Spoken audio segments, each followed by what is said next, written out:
The body had been there for 3 weeks before anyone found it, and when they did, the searchers said the same thing they always say in Aokigahara. The forest decided when to show him.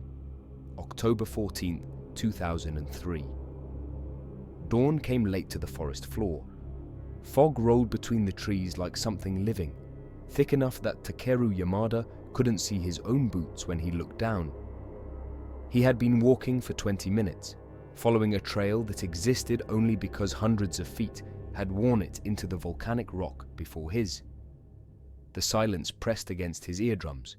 No birds, no insects, no wind through the canopy above, just his breathing and the soft crunch of his steps on stone and root.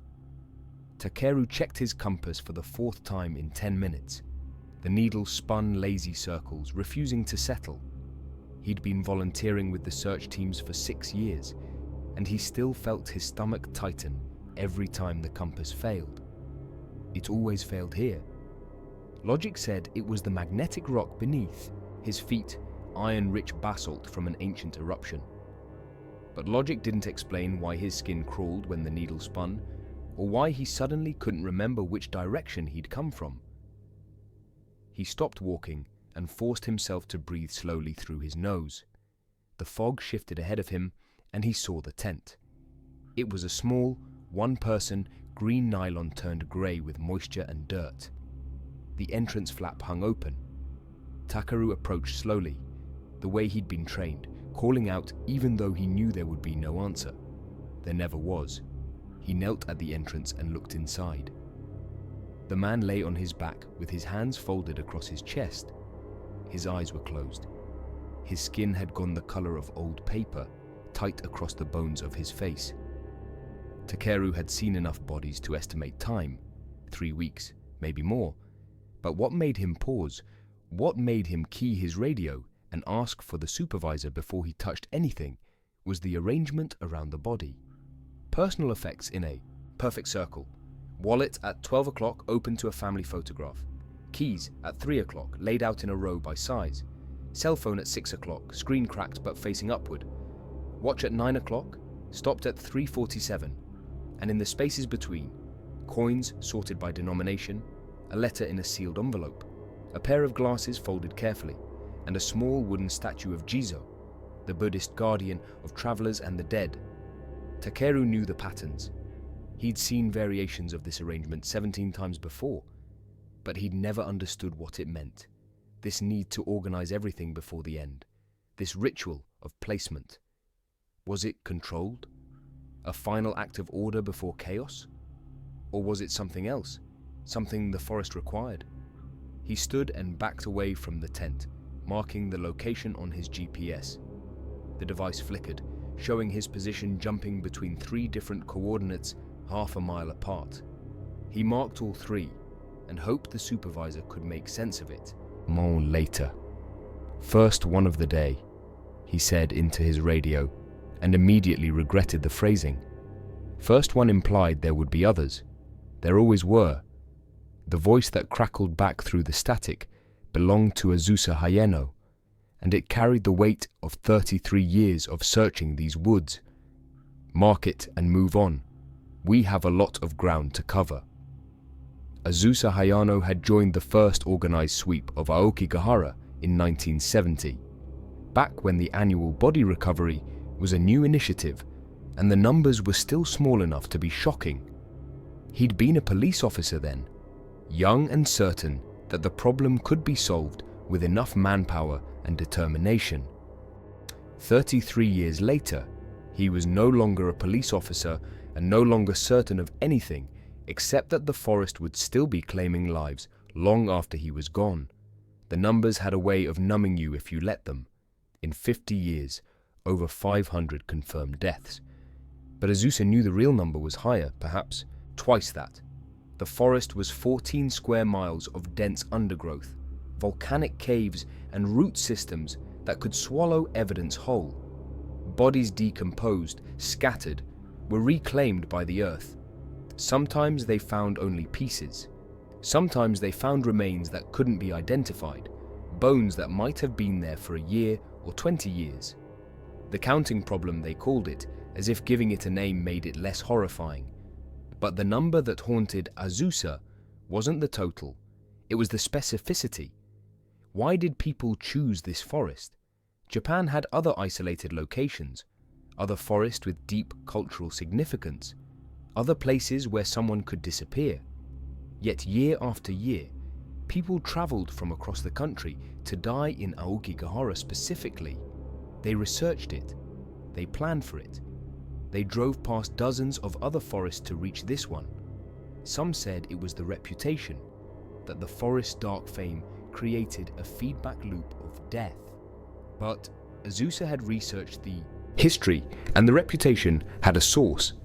In 1960, a novelist named Seicho Matsumoto published Kuroi Kaiju, Tower of Waves. It was a bestseller, a tragic romance that ended with two lovers walking into Aokigahara Forest to die together, choosing eternal unity over separation. The book captured something in the national consciousness, tapping into the old tradition of shinju, lovers' suicide, reframing it for modern Japan's rising suicide rates and economic anxieties.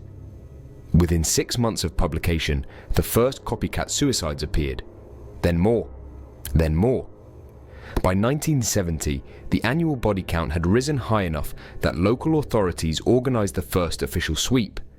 They thought if they removed the bodies, cleaned up the evidence, the problem would fade. Instead, it accelerated. But Azusa had found records that went back further. Local legends from the 1800s spoke of Aokigahara as a place where the boundary between life and death grew thin, where the spirits of those who died, hungry and abandoned during famines, would wander eternally among the trees. Some stories claimed the forest was built on an ancient practice called ubasut, the abandonment of elderly family members in times of famine. Whether true or legend, the reputation predated the novel by centuries. The forest had always been associated with death. Matsumoto's book simply gave it modern permission. The scientific explanation was less romantic, but no less unsettling. Aokigahara sat at the northwest base of Mount Fuji, built on a lava field from the mountain's eruption in 864 CE. For 1200 years, vegetation had grown over the volcanic rock, creating a dense forest ecosystem unlike any other in Japan. The rock beneath was rich in magnetic iron, enough to disrupt compasses and GPS devices. The tree canopy was so thick that it blocked nearly all sound from above and most light from reaching the forest floor. The root systems growing over and through the porous volcanic rock created a three-dimensional maze where trails vanished and direction became meaningless. It was easy to get lost here, easy to become disoriented, to panic, to make fatal mistakes. That explained some deaths, the accidental ones, the hikers who wandered off marked trails and couldn't find their way back.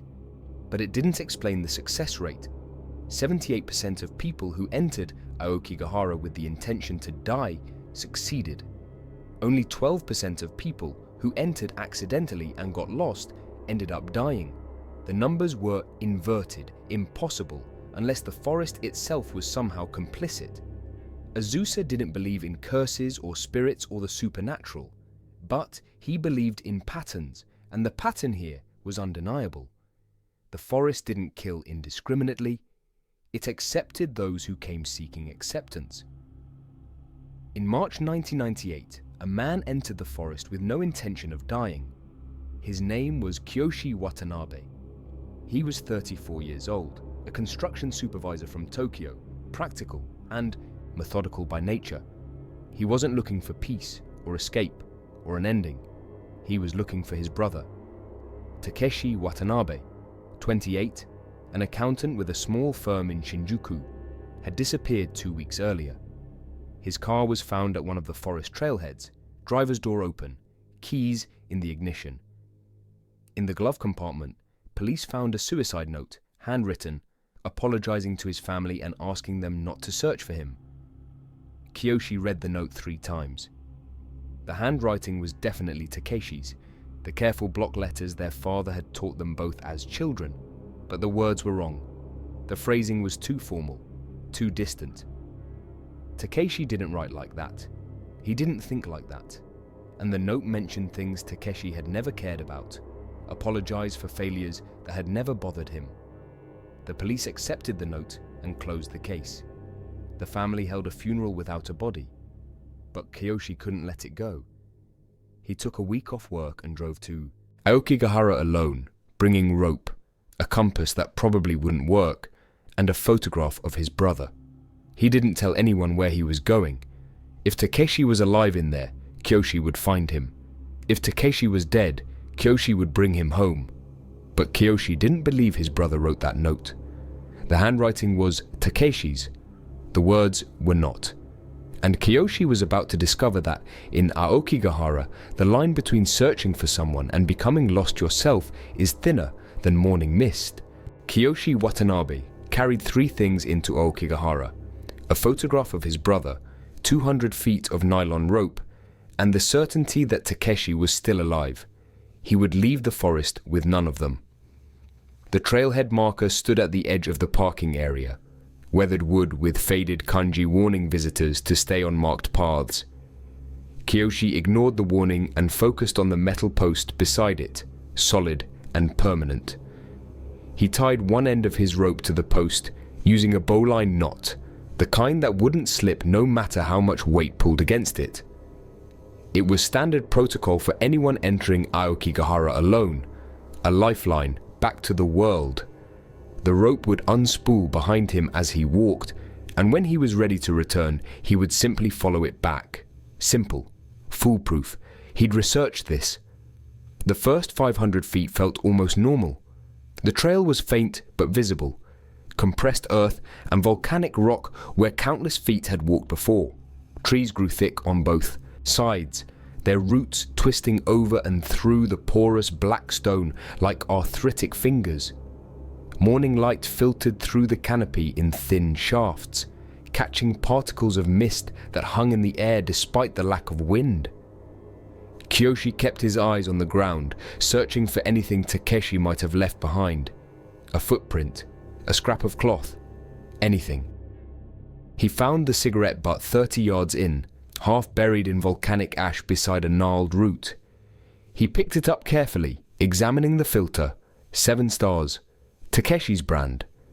Takeshi, who'd quit smoking 2 years ago after their father's lung cancer diagnosis, but who'd started again after the promotion to senior accountant brought 16-hour workdays and pressure that bent him like green wood. Kiyoshi pocketed the butt and kept walking. The rope unspooled behind him with a soft whisper.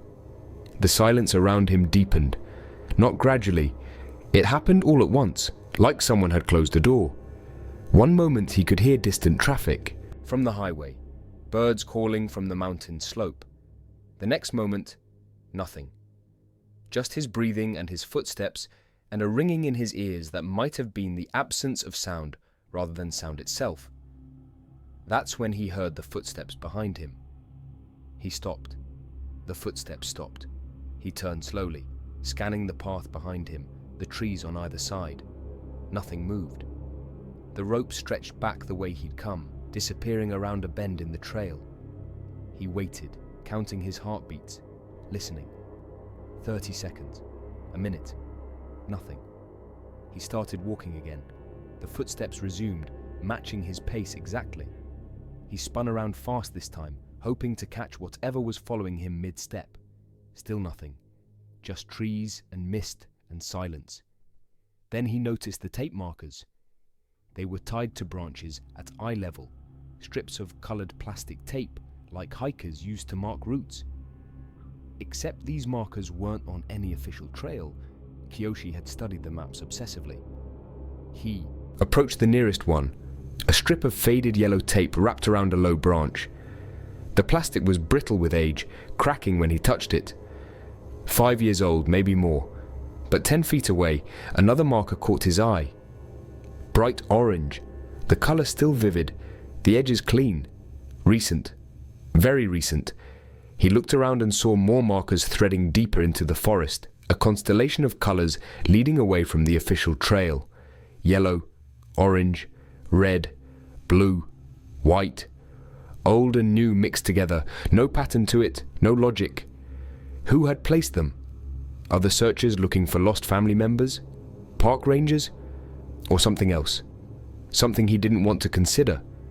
The people who came here to die marking their own paths inward so they wouldn't accidentally stumble back out? Kiyoshi checked his rope, still taut, still leading back toward the trailhead. He took a breath and followed the markers deeper. The rope kept unspooling. The forest kept darkening. Time became difficult to track. His watch said he'd been walking for 20 minutes, but it felt like hours, or maybe minutes. His stomach should have been growling. He'd skipped breakfast, but he felt no hunger, just a strange floating sensation, like he was walking through water. He found the first suicide site 40 minutes in, though his watch insisted it had only been 8 minutes since his last check. The camp was old, abandoned, slowly being reclaimed by moss and decay. A small tent collapsed on one side, a sleeping bag torn open by animals, a backpack with the contents spilled across the ground, clothes, a portable stove, a water bottle still half full, and a diary. Kiyoshi picked it up carefully. The cover was water damaged but intact, the pages inside yellowed but readable. He opened to the first entry, March 1994, 9 years ago. He flipped through slowly, reading fragments. Day 1. I've found the right spot. Deep enough that no one will stumble across me. Quiet enough to think clearly for the first time in months. Day 2. Slept well. Better than I have in years. The silence here is different from Tokyo silence. This is pure, complete. Day 3. I thought I would be ready by now, but something is holding me back. Not fear, exactly. More like curiosity. What happens on day 4? Day 4. The forest is waiting. I can feel it watching through the trees. It wants me to stay, but not yet. There's a patience to it, like it knows I'll be ready eventually. The diary continued for 11 more days, each entry shorter, more abstract, the handwriting deteriorating into shaky scrawls. The final entry was a single line. It's time. Kiyoshi dropped the diary and stepped back. His thoughts felt thick, sluggish, like they were moving through syrup. How long had that person sat here, writing in their diary, waiting to die? Why wait at all? Why the ritual of documentation? Is this what happened to Takeshi? Had his brother sat somewhere deeper in the forest, watching days pass, feeling the forest watch him back? Kiyoshi shook his head hard, trying to clear it. Focus. Find Takeshi. Get out. He checked the rope behind him, still there, still leading back, and pushed forward. That's when he saw the footprints. They were pressed into a patch of volcanic ash, clear and recent. Bare feet. Adult male, based on the size. Kiyoshi knelt and examined them closely. The edges were crisp, unblurred by wind or rain, hours old, maybe less. He stood and followed the prints. They led in a wandering path between trees. No clear direction, circling back on themselves like whoever made them was lost or confused or searching for something. Kiyoshi tracked them for 200 yards, and then they did something impossible. They circled back toward him, approaching from behind, then stopped exactly where he was standing now. And then they vanished, mid-stride. One print, then nothing. No final step, no scuff mark, no indication the person had jumped or climbed or done anything except cease to exist between one footfall and the next. Kiyoshi heard breathing behind him, close. So close he felt the exhale on the back of his neck. He whipped around and saw his brother. Takeshi stood between two trees, maybe 20 feet away, motionless. He was barefoot, wearing the same clothes from the day he disappeared. Slacks, a white shirt with the sleeves rolled up, no jacket despite March's chill. His face was pale, his hair unwashed, his eyes open but unfocused. "Takeshi!" Kiyoshi's voice cracked. Takeshi didn't react. He stared at Kiyoshi, or rather he stared through Kiyoshi, like he was looking at something far behind him, like Kiyoshi was the ghost. Kiyoshi approached slowly, hands raised. "Takeshi, it's me. It's Kiyoshi. "I came to take you home." Takeshi's mouth moved, forming words, but the sounds that emerged didn't match the movements. It was like watching a badly dubbed film, audio and video slightly out of sync. "You shouldn't have come," Takeshi said, his lips still moving after the words stopped. "The forest doesn't like visitors who resist." Kyoshi reached out and grabbed his brother's arm. The skin was cold, clammy, the pulse beneath it slow and irregular. But Takeshi was alive, breathing, real. "We're leaving," Kyoshi said. "Now." Takeshi smiled, sad and distant. "I tried to leave twice. Both times the path disappeared. I'd walk for hours and end up back where I started. Now I understand. You don't leave Aokigahara. It decides when you go." What happened during those 2 times? How long had Takeshi been trying to escape? Days? Weeks? And if he'd tried twice and failed, what made him stop trying? Kyoshi didn't wait for answers. He grabbed Takeshi's arm tighter and turned back toward the rope trail, ready to drag his brother out of this cursed forest by force if necessary. The rope was no longer taut. It lay on the ground in loose coils, both ends leading deeper into the forest in opposite directions. Kyoshi stared at it, his mind refusing to process what he was seeing. He'd tied one end to the post at the trailhead. That end should be pointing back the way he came, but now both ends disappeared into the trees, as if the rope had been cut in the middle and the pieces rearranged while he wasn't looking, while he was with Takeshi. Panic hit him like cold water. He grabbed one end of the rope and started running, dragging Takeshi behind him. The forest blurred past, roots catching at his feet, branches whipping his face. He followed the rope for 100 yards, then 200, then crashed through a gap in the trees and saw the fallen log. Massive, ancient, covered in moss and shelf fungus. He recognized it immediately because he'd passed it 5 minutes ago. Or had it been 20 minutes? Time kept slipping. He changed direction, pulling Takeshi in a straight line away from the log. 60 seconds later, he saw it again. Same log, same angle. Impossible. Takeshi collapsed, pulling free from Kyoshi's grip. He sat on the ground, back against a tree, and looked up at his brother with something like pity. "It's already decided," he said quietly. "You can fight, or you can accept."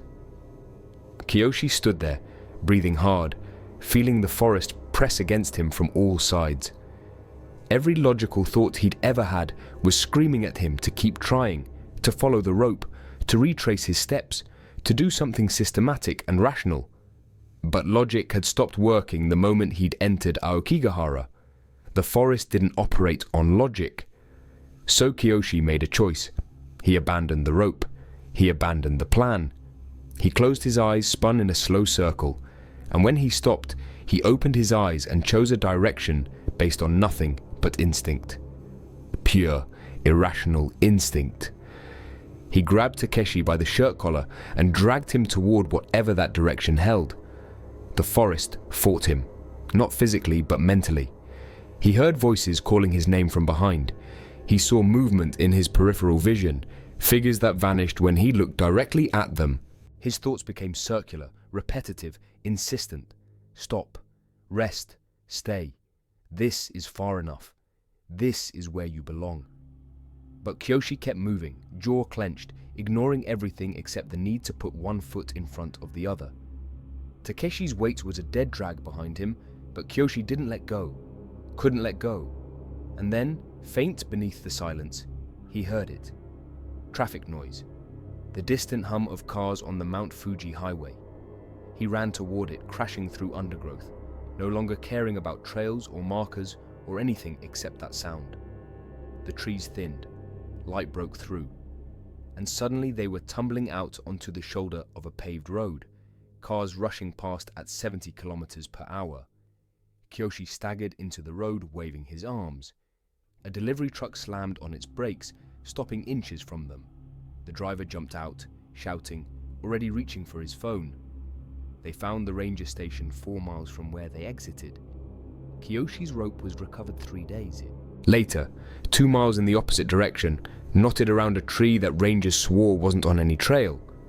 And when psychiatrists interviewed Takeshi in the hospital, He had no memory of the previous 2 weeks, no memory of entering the forest, no memory of surviving there, no memory of his brother rescuing him. But he remembered one thing clearly.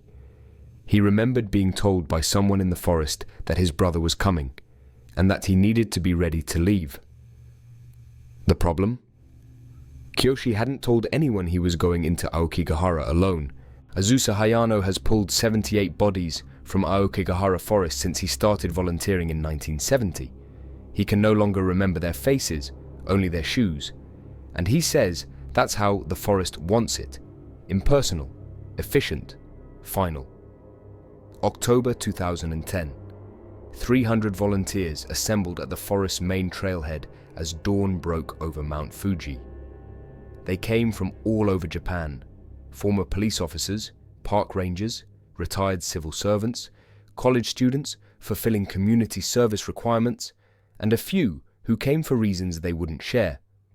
They wore bright orange vests, carried GPS devices and body bags, and moved with the grim efficiency of people who'd done this before. Azusa stood at the front, 73 years old now, his back straight despite 4 decades of carrying the dead through rough terrain. He divided the forest into a grid system, assigning teams to sectors, coordinating cadaver dogs at key points. The dogs didn't like working Aokigahara. They'd whine and pull at their leads, sometimes refusing to enter certain areas entirely. But they did their job, and by noon, the first discoveries were being radioed in. By sunset, they would find 54 bodies, most from the previous 12 months. Some reduced to bones and scraps of clothing. A few so fresh the volunteers had to check for pulses before calling them deceased. People asked Azusa why he kept doing this. 40 years of annual sweeps, of carrying the dead, of cataloguing the ways people chose to die. He'd retired from the Tokyo Metropolitan Police in 1982, early retirement after an incident he didn't discuss, and he could have walked away from Aokigahara entirely. He had a pension, he had grandchildren, he had every reason to spend his remaining years somewhere far from this forest and its accumulated grief. But he came back every October, and when October wasn't enough, he started coming monthly, then weekly. By 2010, he was running a full-time suicide prevention patrol, spending more time in Aokigahara than in his own home. His wife had stopped asking why years ago. She knew he wouldn't have an answer that made sense to anyone who hadn't walked these trails, who hadn't felt the weight of the forest's patience. The incident that ended his police career happened in 1982, his 12th year volunteering. He'd been searching a remote sector alone, a violation of protocol, but they were short-staffed that day, when he found a man hanging from a low branch. Standard procedure was to cut the body down, check for identification, mark the location. But when Azusa approached, the man's eyes were open, and they moved. They tracked Azusa's approach with slow, deliberate focus.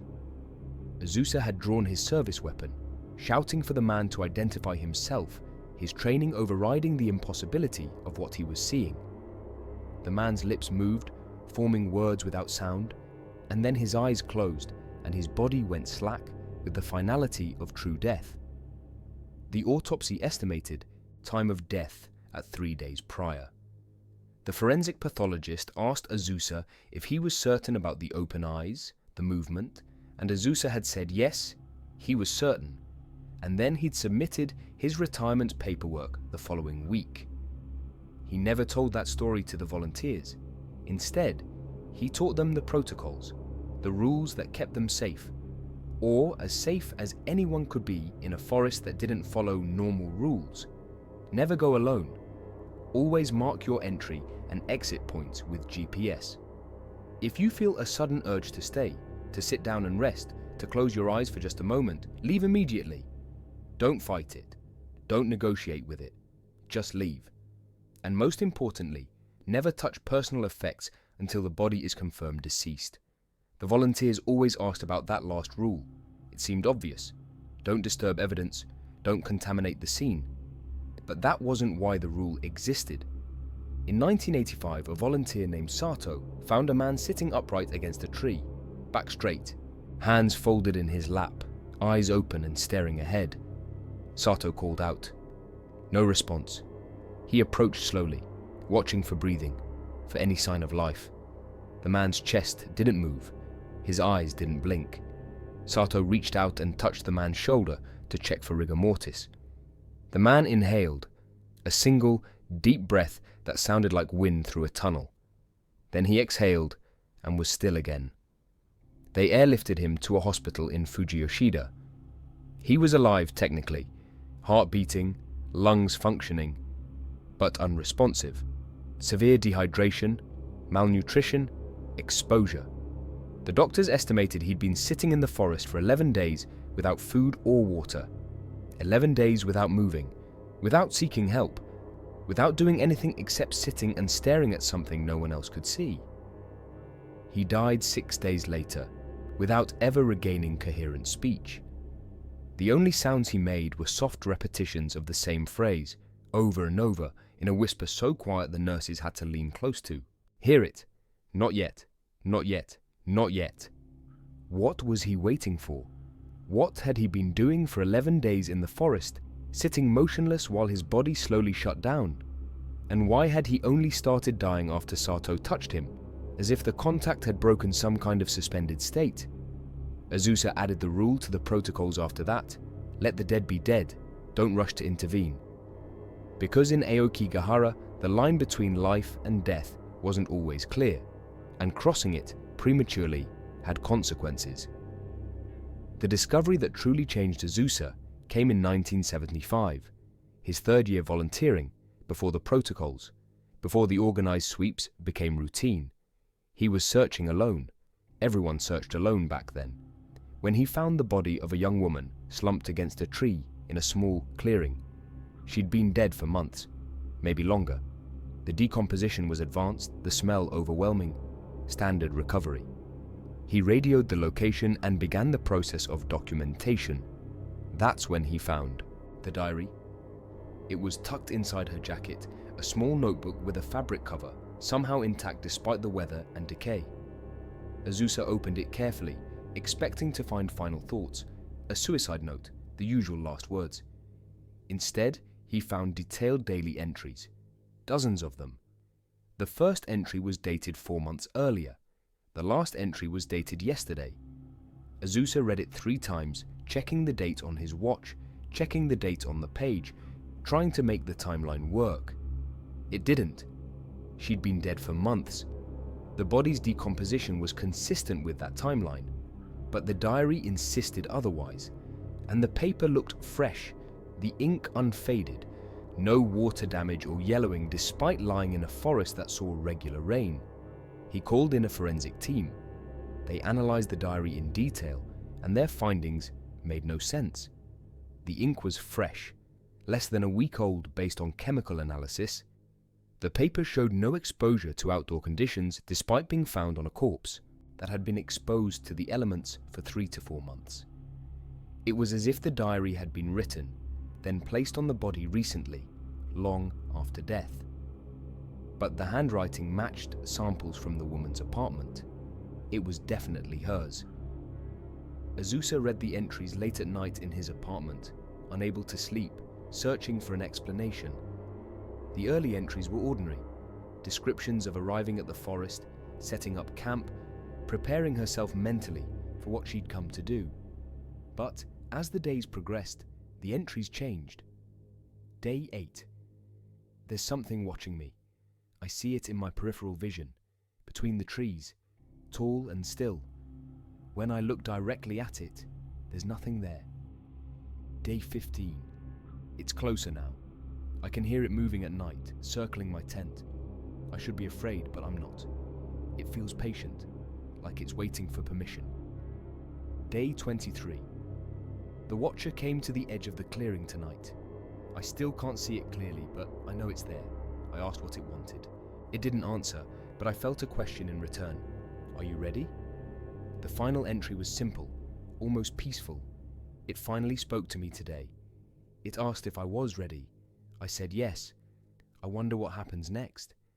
That diary lived in a box in Azusa's closet for 35 years. He'd never filed it as evidence, never showed it to anyone, because it suggested something he couldn't accept, something that violated everything he understood about the world. The forest wasn't just a location, it was an active presence, and it was having conversations. Over 40 years, Azusa compiled his own data, careful observations that he kept in private notebooks. The official statistics told one story. His notebooks told another. 78% of people who entered Aokigahara with suicidal intent succeeded in dying, but only 12% of people who entered accidentally, hikers who got lost, tourists who wandered off trails, ended up dead. The numbers were inverted. If the forest was simply dangerous terrain, the success rate should be consistent regardless of intent. But it wasn't. Time distortion was consistent among survivors. People reported spending hours in the forest only to discover days had passed. Watches stopped. Phone batteries drained inexplicably. GPS devices showed impossible positions or failed entirely. And then there were the bodies themselves. 34% were found arranged in positions they couldn't have achieved alone. Hands folded precisely, legs crossed in meditation postures, personal effects organized in perfect circles. These arrangements required physical manipulation after death, during the onset of rigor mortis, and there was never any evidence of another person being present. Azusa's theory, developed over decades of observation, was simple but unsettling. The forest doesn't kill, it accepts. There's a difference. Aokigahara wasn't a passive location where people happened to die. It was an active participant in their deaths, providing exactly what they came seeking: acceptance, finality, an end to choice. But acceptance required invitation. The forest waited for permission. And once permission was granted, it helped. In the 2000s, Azusa shifted his focus from body recovery to prevention. He established a volunteer patrol program, training people to watch the trailheads, to spot visitors who came with suspicious intent. Too little gear for a hike, no camera despite the scenic location, a hollow look in their eyes that Azusa had learned to recognize. The volunteers offered tea, conversation, a human connection at the moment when isolation felt absolute. Sometimes it worked. Sometimes people turned back, got help, chose life. But some slipped past, and some came back, again and again until they finally succeeded. In 2008, Azusa personally convinced a man named Tanaka to leave the forest. Tanaka was 52, recently divorced, recently laid off, standing at a trailhead with rope coiled over his shoulder. Azusa gave him tea and talked for 2 hours about grandsons and baseball, and small reasons to see tomorrow. Tanaka left. Azusa felt triumphant. One more life saved. In 2009, during the annual sweep, Azusa found Tanaka's body in the exact same location where they'd first met. Same tree, same rope. As if the forest had been holding that spot, waiting for him to return and claim it. Azusa couldn't answer the question that haunted him most. Why Aokigahara specifically? Japan had other forests, other isolated locations, similar cultural factors. The suicide rate was a national crisis, not limited to one geographic location. Yet 70% of all forest suicides in Japan occurred here, in these 14 square miles at the base of Mount Fuji. It wasn't just reputation. It wasn't just accessibility. It was something deeper, something that predated the novel, predated modern tourism, predated contemporary explanations. The forest called people, and they answered. In 2015, Azusa convinced a young woman named Hana to leave the forest. She was 19, holding a bottle of pills, sitting at the base of a tree and crying so hard she couldn't breathe. Azusa gave her tea. She talked for 3 hours about feeling invisible, about believing no one would notice if she disappeared, about the weight of existing in a world that didn't seem to have space for her. She left with Azusa. She went home. She got help. And 2 years later, she came back to Aokigahara. not to die, but to volunteer with Azusa's prevention program. She wanted to save others the way she'd been saved. She wanted to be the person offering tea at the moment when it mattered most. On her first patrol, October 2017, Hana walked into the forest to approach a man sitting alone on the trail. She radioed her position. She said she was making contact. And then her radio went silent. They found her body 6 weeks later, 3 miles from any marked trail, in a small clearing she couldn't have reached without deliberate effort. She was arranged in the exact position Azusa had found her in 2 years earlier, sitting at the base of a tree, back straight, pills in hand. Except this time, there was no one there to offer tea. There are 38 documented survivors who entered Aokigahara Forest with the intent to die and change their minds. Only one has ever agreed to describe what made them turn back. Her name is Yuki, and she says the forest showed her something that terrified her more than death itself. The interview takes place in a small cafe in Shibuya, 8 years after her experience. Yuki is 35 now, composed and articulate, dressed in professional clothes that suggest she's come directly from work. She orders green tea and sits with her back to the wall, a habit she doesn't explain. For 8 years, she's refused every request to discuss what happened in Aokigahara. Journalists, researchers, documentary filmmakers, all turned away. But today, for reasons she won't specify until the end of the interview, she's decided to speak. She was 27 when she entered the forest. A Tokyo office worker, unmarried, living alone in a small apartment in Nakano. Her parents had died in a car accident 6 months earlier. Her younger brother, unable to cope with the grief, had hanged himself 3 months after that. In the span of half a year, Yuki lost her entire family. The depression that followed was total, absolute, a weight that made simple actions, eating, showering, going to work, feel impossible. She planned meticulously, took a weekday off work using a sick day, researched the forest online, reading dozens of accounts, brought supplies, tent, sleeping bag, water, a bottle of pills she'd been stockpiling for weeks, wrote letters to her landlord, her employer, the few friends who still checked on her, left them stamped and addressed on her kitchen table, March 2011. 2 weeks after the Tohoku earthquake and tsunami, the entire country was traumatized, infrastructure damaged, tens of thousands dead or missing. In the chaos of national grief, one more death in Aokigahara would barely register. Yuki found a strange comfort in that timing, in the idea of disappearing into a larger tragedy. Why does she agree to speak now, after 8 years of silence? She takes a sip of tea and looks directly at the interviewer. "Because I'm not sure I actually left," she says, "and I need someone else to confirm I'm real." The entry into the forest felt like crossing a threshold.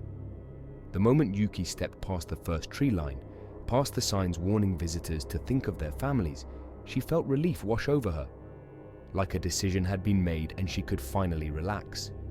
The weight that had pressed on her chest for months suddenly lifted. She could breathe. She walked for 2 hours, following trails that grew fainter with each turn, until she found what felt like the perfect spot. A small natural clearing, surrounded by dense trees, carpeted with soft moss. Quiet, complete quiet. No birds, no insects, no wind, just the sound of her own breathing. She set up her tent methodically, laying out her sleeping bag, arranging her supplies. She took the pills, not the full bottle, not yet, just enough to make her drowsy, to ease the transition. Then she lay down on the moss outside the tent, staring up at the canopy, waiting for unconsciousness to take her. That's when she realized she wasn't alone. She didn't see anything, didn't hear footsteps or breathing or any physical indication of presence, but she felt it with absolute certainty. Someone was sitting nearby in the clearing, watching her in silence. Not threatening, not malevolent, just patient, waiting. It felt like sitting in a hospital waiting room, Yuki says, her hands wrapped around the teacup. That feeling when you're waiting for test results, and there's another person in the room, and neither of you speaks, but you're both waiting for the same thing. That kind of presence. The pills began to take effect. Her vision blurred, her thoughts became loose and disconnected, and that's when the vision started. Though Yuki still isn't certain they were hallucinations. She saw herself from outside her own body, lying on the moss in the clearing, but she wasn't just seeing the present moment. She was seeing the clearing 1 hour later, then 1 day later, then 1 week later. Time was layered, transparent, all moments existing simultaneously. She watched her own body decompose in accelerated time, skin paling, then graying, then darkening, insects arriving, flesh receding, the forest slowly reclaiming her, moss growing over her clothes, creeping across her skin, roots beginning to entwine around her limbs as if the earth was pulling her down into itself. It should have been horrifying, but Yuki felt detached, observational, like she was watching a natural process no different from leaves falling or snow melting. But then she saw something else. She saw other people walking past her body, dozens of them spread across days or weeks or months. They would enter the clearing, see her decomposed form and stop, just for a moment, staring. Some would kneel down and look closely. Others would stand at a distance, but they all stopped, and they all looked, and then they would continue deeper into the forest. I realized I was becoming part of the forest geography, Yuki says quietly. A landmark, a confirmation, like a trail marker that said, yes, this is the right place. Others have chosen here. You can too. The vision continued, and one person stopped longer than the others.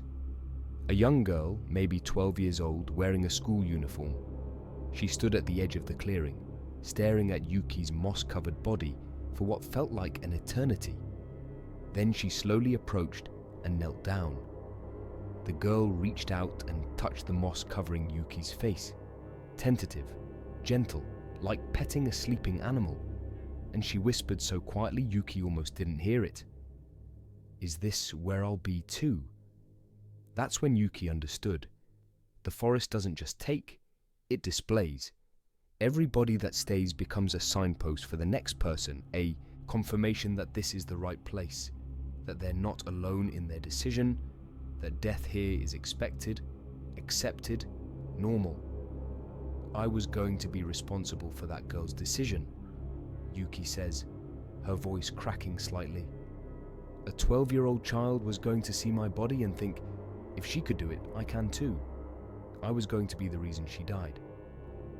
The realization cut through the drug-induced haze like ice water. Yuki forced herself to move, to stand, though her limbs felt like lead. She stumbled away from the clearing, fell to her knees, and vomited the pills she'd taken, her body convulsing with the effort. Then she started crawling toward where she remembered the trail being. The forest fought her. Not physically. There were no hands holding her back, no obstacles blocking her path.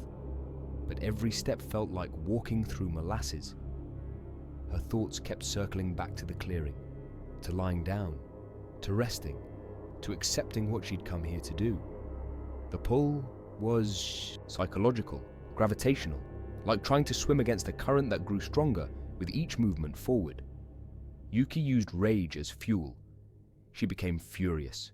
At the forest, at herself, at the idea that she'd become a landmark for someone else's death. She thought about that 12-year-old girl and channeled every ounce of anger into forward motion.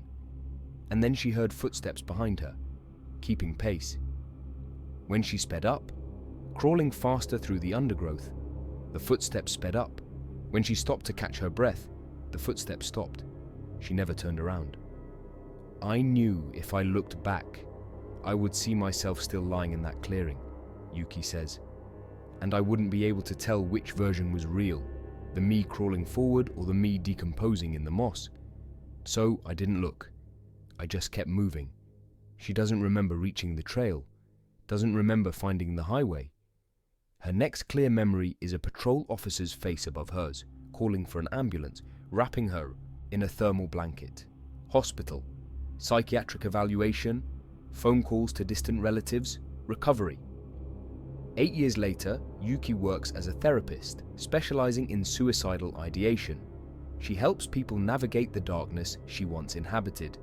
She's good at her work, her clients say, because she understands in a way most therapists can't. But she hasn't been able to go near any forest since, not even city parks with dense trees. The sight of moss makes her nauseous. And sometimes, late at night when she's walking home from work, she hears those footsteps behind her, matching her pace exactly. The interviewer asks about the location. Authorities following up on Yuki's account use GPS coordinates from her phone's last known position to find the clearing she described.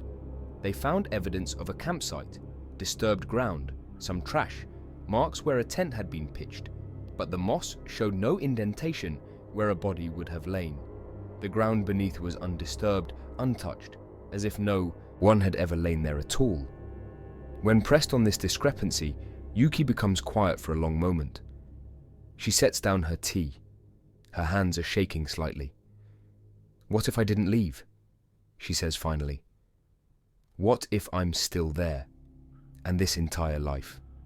The recovery, the therapy practice, this interview is just the hallucination I'm having while the moss grows over my face? What if the vision I saw wasn't the future, but the present, and I'm experiencing it right now?" She smiles when she says it, but the smile doesn't reach her eyes. The interviewer ends the session shortly after. Later, when reviewing the recording, something strange appears in the audio file. There's a 7-minute gap where Yuki's answer should have been. The video shows her lips moving, shows the interviewer leaning forward and reacting, nodding, taking notes. But the audio captures only silence. Complete silence. The same silence you hear in Aokigahara, where even the birds refuse to sing. Right now, at this exact moment, an average of 3 to 5 people are standing somewhere in Aokigahara Forest, deciding whether to live or die. By tomorrow morning, the number of bodies inside will have changed. The forest has already decided by how much. In 2019, the Japanese government made an unprecedented decision. They stopped publishing exact suicide numbers for Aokigahara. The official reason was humanitarian. Belief that publicizing numbers encourages copycat attempts, that every statistic becomes an invitation to someone standing on the edge of that decision.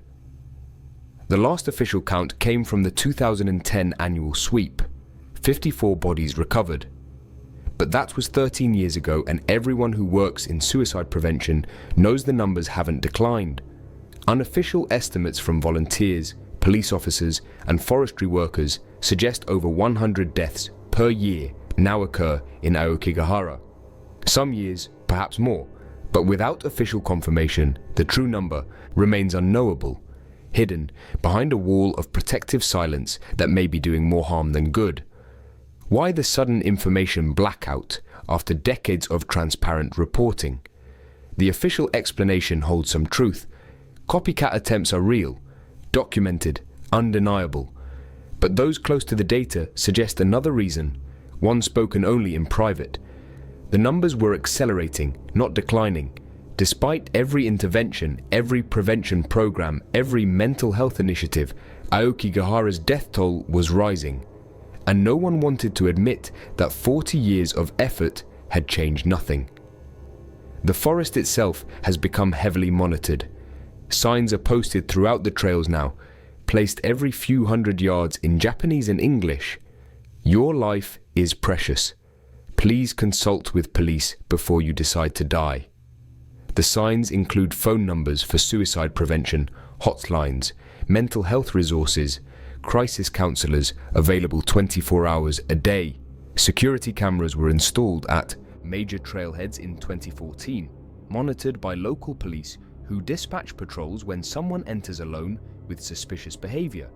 No hiking gear, wrong clothing for the weather, a hollow expression that trained observers have learned to recognize. The volunteer patrol program Azusa Hayano established has expanded to daily shifts, teams of 2 or 3 walking the main trails, offering tea and conversation to anyone who looks like they need it. Yet the forest is 14 square miles of dense, difficult terrain.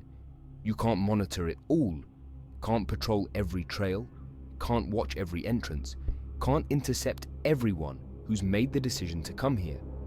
And those determined enough always find their way in, slipping past cameras during shift changes, entering through unmarked access points only locals know about, or simply walking in with a smile and a camera and the appearance of a tourist until they're far enough from the trailhead that no one will stop them. And then there's the new phenomenon that no one quite knows how to address: social media posts geotagged from inside Aokigahara. Some are clearly farewell messages, final thoughts posted to Facebook or Twitter or Instagram, goodbyes to family and friends, apologies and explanations.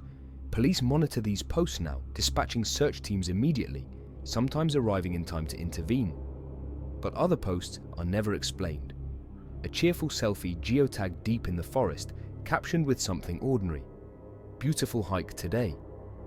The account continues posting for days afterward. Breakfast photos, work complaints, normal daily content, as if the person left the forest and returned to regular life. Except they didn't. Because when family members eventually report them missing and police investigate, they find the car at the trailhead, the body deep in the woods, estimated time of death matching that cheerful selfie posted days earlier. Who's posting from those accounts? Automated scheduling tools? Hackers? Or something else? Something that understands how to maintain the appearance of life while the body lies decomposing among the trees? The tourism problem has accelerated beyond anyone's ability to control it. Aokigahara has become a destination for dark tourism, people drawn by morbid curiosity, by the thrill of walking where so many have died. YouTube videos with millions of views, Instagram posts tagged with location pins and hashtags. And in 2017, the Logan Paul incident, a popular American YouTuber filming an apparent suicide victim's body and posting it online, generated international outrage and unprecedented attention. The effect on the forest has been measurable and disturbing. Increased foot traffic, yes, but also increased desecration. Volunteers report finding bodies in popular photo spot areas now, locations that show up repeatedly in social media posts, as if people are choosing to die in places they recognize from videos they've watched, from images they've scrolled past online. The psychological contamination works both ways. Tourists seeking evidence of death may be influencing the decisions of those considering suicide. The presence of curiosity seekers creates a feedback loop. More attention leads to more attempts. More attempts lead to more attention. The forest has become both a place of death and a performance space for death, and no one knows how to break the cycle. Recent scientific studies have attempted to explain Aokigahara's pull through environmental factors. The magnetic anomalies are confirmed. Iron-rich volcanic rock does disrupt compasses and GPS devices.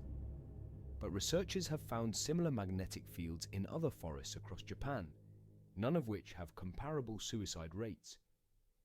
Acoustic studies confirm that Aokigahara is unusually quiet. Sound absorption is 40% higher than comparable forests, creating acoustic dead zones where even shouting can't be heard beyond a few dozen yards. The dense canopy, the specific spacing of trees, the porous volcanic rock beneath, all contribute to an environment where sound simply disappears. Most intriguingly, infrasound measurements have detected subaudible frequencies throughout the forest, vibrations below the range of human hearing but capable of inducing anxiety, dread, and disorientation. These frequencies occur naturally in certain geological formations and are known to cause psychological distress.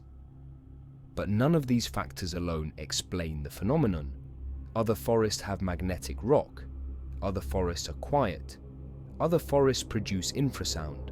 None of them have Aokigahara's success rate, its time distortion reports, its ritual positioning of bodies. What if it's cumulative? What if decades of death have psychologically charged the location, creating a self-fulfilling prophecy so powerful it manifests as physical reality? The forest has become what people believe it to be, a place where death is expected, accepted, inevitable, and belief, held strongly enough by enough people over enough time, can shape reality in ways science struggles to measure. The core mysteries remain unanswered after 50 years of documentation. Why does 78% of people who enter with suicidal intent succeed, while only 12% of accidental entrants die? What explains the consistent time distortion, survivors reporting hours when days have passed? Why do compasses fail, even outside the magnetic rock zones? What causes the ritual positioning found in 34% of bodies, arrangements that require manipulation after death? And why do some survivors report feeling invited by the forest, while others describe feeling rejected, told they don't belong here yet?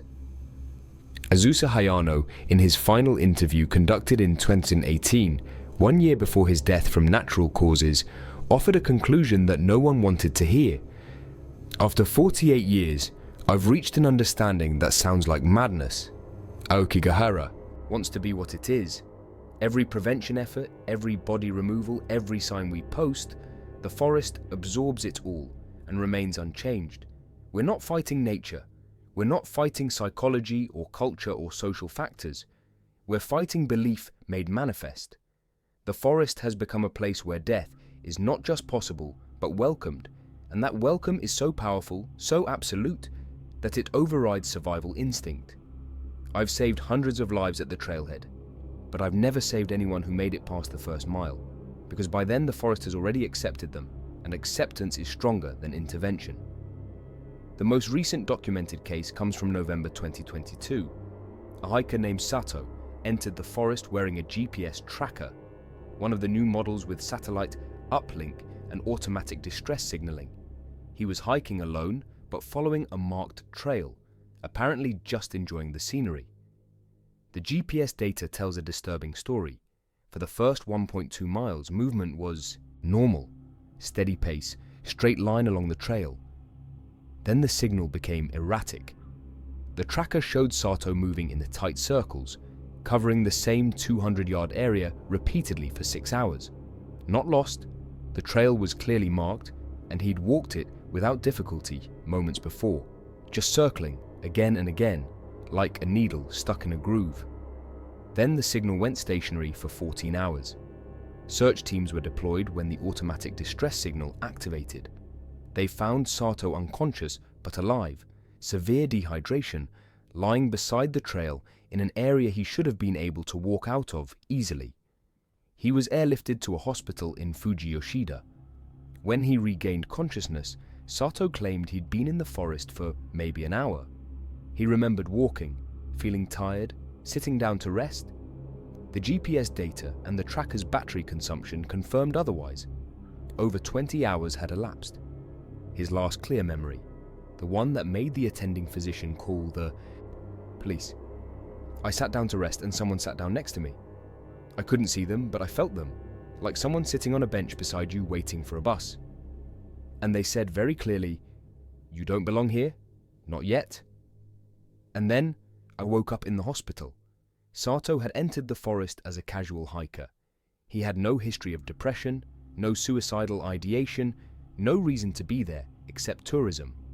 Yet the forest had engaged with him anyway, evaluated him, and made a decision. Not yet. What was it waiting for?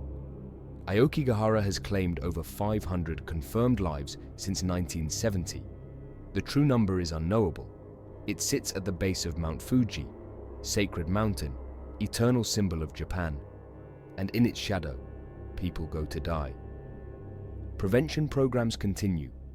Volunteers patrol, signs plead for life, mental health resources are expanded. The government hides the numbers, hoping silence will reduce the magnetism. And every year the forest accepts new visitors who never leave. The forest doesn't judge. It doesn't coerce.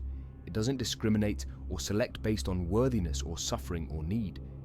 It simply waits, patient and silent, for those who come seeking what it offers. Not death exactly, but the end of having to decide anything ever again. Kiyoshi Watanabe, who pulled his brother Takeshi from Aokigahara in 1998, was interviewed in 2020 for a documentary that was never completed. He was asked if he'd ever returned to the forest. He said no. Then he paused and corrected himself. "I've never returned physically, but I dream about it 3 times a week. And in every dream, I find Takeshi again, sitting in the same spot where I found him 22 years ago. And every time he says the same thing, 'Thank you for taking my place.' I didn't understand what he meant until I started counting the days. It's been 22 years since we left the forest. Takeshi is thriving, married, 2 children, happy, successful. And for 22 years, I've felt like I'm slowly being pulled back toward those trees, like I made a bargain I don't remember agreeing to. The forest let him go. But it didn't let us both go. And I think I always knew that." 3 months after that interview, Kiyoshi's family reported him missing. His car was found at the Aokigahara trailhead, doors unlocked, keys in the ignition, phone on the dashboard with the battery dead. Search teams swept the area for weeks. They never found his body, but volunteers say they sometimes see 2 men walking together deep in the forest, one leading, one following, both heading further in. When approached, they vanish between the trees. And if you look closely at the ground where they walked, you'll see 2 sets of footprints in the volcanic ash, one wearing shoes, one barefoot. Both sets leading deeper, never turning back.